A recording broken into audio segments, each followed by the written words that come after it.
ઉપલેટા સાંઈબાબા મંદિરની બાજુમાં Shri Yadunandan education trust સંચાલિત શ્રી કેજી સોલંકી શાળામાં આ વર્ષ 2024 અને 25નું સાપ્તાહિક કાર્યક્રમનું આયોજનમાં અમેરિકાથી પધારેલા નલિયાબેન ઉકાભાઈ સોલંકી અને ઉપલેટા નગરપાલિકાના પૂર્વ પ્રમુખ દાનભાઈ ચંદ્રવાડિયા, મનોજભાઈ સોલંકી, રમેશભાઈ પાનેરા અને ધરણાદતભાઈ સુવા, અશોકભાઈ ચંદ્રવાડિયા તેમજ સ્કૂલનો સ્ટાફ, ડોક્ટર ટોલિયા અને તેમનું સ્વાગત કરવામાં આવ્યું હતું। આ શાળા વતી નલિનીબેન અને રમેશભાઈનું સન્માનપત્ર અને સાલ ઓઢાડી સન્માન કરવામાં આવ્યું હતું। અમારી શાળામાં ભણેલા મહેમાનો, બાળકો, વાલીઓ અને સ્ટાફ તેમજ ટ્રસ્ટીઓ દ્વારા આભાર વ્યક્ત કર્યો હતો, જેમાં બાળકોએ બેટી બચાવો બેટી પઢાઓ, નારી શક્તિનું પ્રોત્સાહન જેવા પાત્રો ભજવી અને સમાજને એક આગવી ઓળખ આપી હતી અને નાટકને રાસ ગરબાને કાર્યક્રમ ભજવ્યા હતા।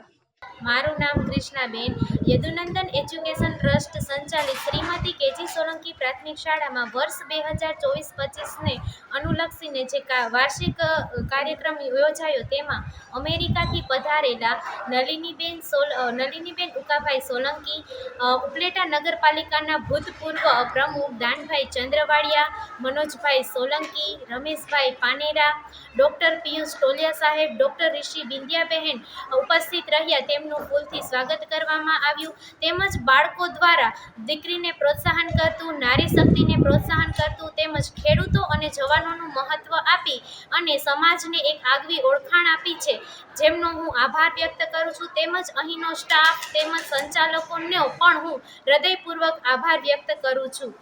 Bureau report, અર્શીભાઈ Ahir, Upleta.